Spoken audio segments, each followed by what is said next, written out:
ओवीस kitchen या recipe चॅनलमध्ये तुमचे स्वागत आहे. तर आज आपण ना चक्क लायांमध्ये अंडी टाकणार आहोत किंवा मुरमुऱ्यांमध्ये अंडी टाकणार आहोत.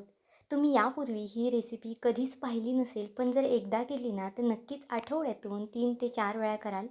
इतकी जास्त भन्नाट होते आणि खायलासुद्धा खूप जास्त अप्रतिम होते. मोठ्यांसाठी म्हणा किंवा लहानांसाठी कोणीही अगदी आवडीने खाईल ही रेसिपी. तर चला थोडाही वेळ न घालवता लगेच व्हिडिओला सुरुवात करूया. त्याआधी इथे मी 1 वाटी मुरमुरे घेतले आहेत. आता मुरमुरे जर घरामध्ये तुमच्याकडे अवेलेबल असतील ना, तर कधी-कधी नरम वगैरे पडलेले असतात, तर ते सुद्धा मुरमुरे आपल्याला इथे चालणार आहे किंवा जे कुरकुरीत मुरमुरे असतील ना, ते घेतले ना तरी चालेल. ही रेसिपी मी 2 जणांसाठी करते. त्यानुसार बघा 2 अंडी आणि 1 वाटी मुरमुरे घेतले आहेत.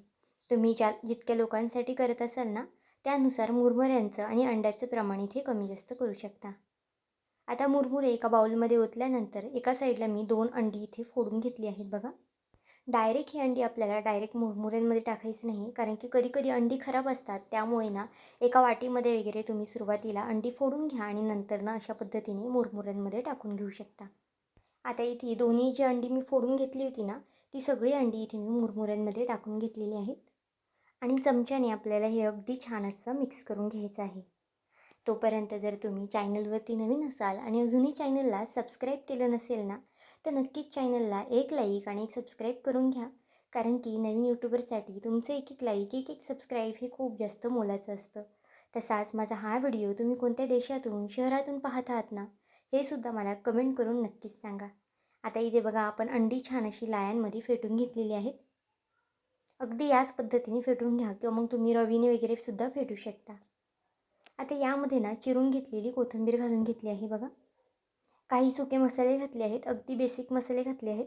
तुम्हाला जर जास्तीचे मसाले यामध्ये घालायचे असतील ना, तर ते सुद्धा तुम्ही इथे ॲड करू शकता किंवा मसाल्यांच्या ऐवजी तुम्ही हिरवी मिरचीसुद्धा कट करून टाकू शकता लाल तिखटाऐवजी. इथे मी अर्धा चमचा हळद, अर्धा चमचा लाल तिखट आणि चवीनुसार मीठ घातलेलं आहे. लहान मुलांसाठी करत असाल ना, तर अशा पद्धतीने लाल तिखट वरनं घाला. मिरच्यांचे जर तुकडे केले ना, मग ते दाताखाली येतात आणि मग खूप जास्त तिखट लागतात. त्यामुळे तुम्ही अशा पद्धतीने हिरवी मिरची नाही घातली आणि त्याच्यामध्ये लाल तिखट घातलं ना तरी चालेल. मीठ वगैरे घालून झाल्यानंतर आपल्याला पुन्हा छान असं हे मिक्स करून घ्यायचं आहे. जितकं तुम्ही हे ढवळून घ्याल ना किंवा जितकं तुम्ही हे फेटून घ्याल ना, तितका तुमचा पदार्थ जो आहे ना, तो अगदी छान फुलला जातो. आता हे छान असं मिक्स करून घेतलं आहे. गॅसवरती एखादा पॅन किंवा तवा ठेवून द्या. तव्याला अगदी थोडंसं तेल लावून घ्यायचं आहे. आता तुम्हाला इथे कळलंच असेल की आपण अंड्याचा पोळा करतोय. पण यापूर्वी तुम्ही लाया टाकून कधी अंड्याचा पोळा केला का हे सुद्धा मला कमेंट करून सांगा. लाया किंवा मुरमुरे हे मुलांसाठी सुद्धा पौष्टिक असतात. पण मुलांना असं खायला दिलं ना तर ते खात नाही. त्यामुळे नक्कीच अशा पद्धतीने त्यांना वेगळ्या पद्धतीने खाऊ घाला, म्हणजे ते सुद्धा अगदी आवडीने खातील. आता इथे बघा अर्धं बॅटर मी यामध्ये ओतून घेतलेलं आहे आणि अगदी चमच्याने अशा पद्धतीने आपल्याला हे पसरून घ्यायचं आहे. खूप जास्तसुद्धा जाड करायचं नाही. अगदी तुम्हाला जितकं हे पसरवता येईल ना, तितकं तुम्ही हे पसरून घ्या. तव्यामध्ये करा किंवा पॅनमध्ये, कारण की अजिबातच हे खाली वगैरे चिटकत नाही. किंवा जर तुम्हाला अजून काही वेगळ्या पद्धतीने करायचं असेल ना, तर नक्कीच तुम्ही आप्पेपात्रामध्ये सुद्धा हे बॅटर ओतू शकता. म्हणजे आप्पेपात्रामध्ये अगदी छान छोटे छोटे आप्पे याचे तयार होतात. आता झाकण ठेवून 2 मिनटासाठी एक वाफ काढून घेऊया. अंड्याला जितका टाईम लागतो ना शिजायला, तितकंच टाईम आपल्याला इथे शिजवून घ्यायचा आहे. आता बघा एक साईड पलटी करून घ्यायची आहे याची. छान सोनेरी रंग येईस्तोपर्यंत ना हा अंड्याचा पोळा आपल्याला होऊन द्यायचा आहे. मुलांना असाच खायला दिला ना तरीसुद्धा मुले आवडीने खातील किंवा जर डब्याला वगैरे दिला ना तरीसुद्धा मुले अगदी आवडीने खाणार आहेत. याच्यावरती थोडंसं टोमॅटो केचप वगैरे किंवा चीज वगैरे सुद्धा तुम्ही टाकू शकता, म्हणजे खायला अजून जास्त अप्रतिम लागतो. आता बघा दोन्ही साईडने छान गोल्डन सोनेरी रंग येईस्तोपर्यंत हा अंड्याचा पोळा मी करून घेतलेला आहे. अगदीच तोंडी लावायला म्हणाल ना तरीसुद्धा तुम्ही करू शकता. वरण भातासोबत झटपट काहीतरी तोंडी लावायला करायचं असेल ना, तर नक्कीच अशा पद्धतीचा लायांचा तुम्ही अंड्याचा पोळा काढून बघा. तुम्हाला खरंच खूप जास्त आवडणार आहे.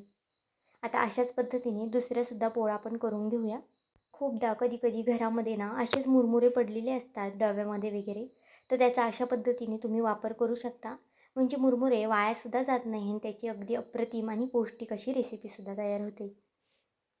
आता बघा हा सुद्धा मुरमुऱ्यांचा जो पोळा आहे ना अंड्यांचा, तो मी करून घेतलेला आहे. अशाच पद्धतीने सगळे पोळे करून घ्यायचे आहेत आणि मग सर्व करायचे आहेत. आता इथे बघा दोन्ही अंड्याचे पोळे छान असे करून झालेले आहेत. नुसते खायला द्या, चपातीसोबत मुलांना खायला द्या किंवा मग टोमॅटो केचपसुद्धा खाऊ शकतात. तर आजची ही पौष्टिक रेसिपी तुम्हाला कशी वाटली मला हे कमेंट करून नक्की सांगा आणि चॅनलवरती नवीन असाल तर चॅनलला एक लाईक आणि एक सबस्क्राईब करायला विसरू नका.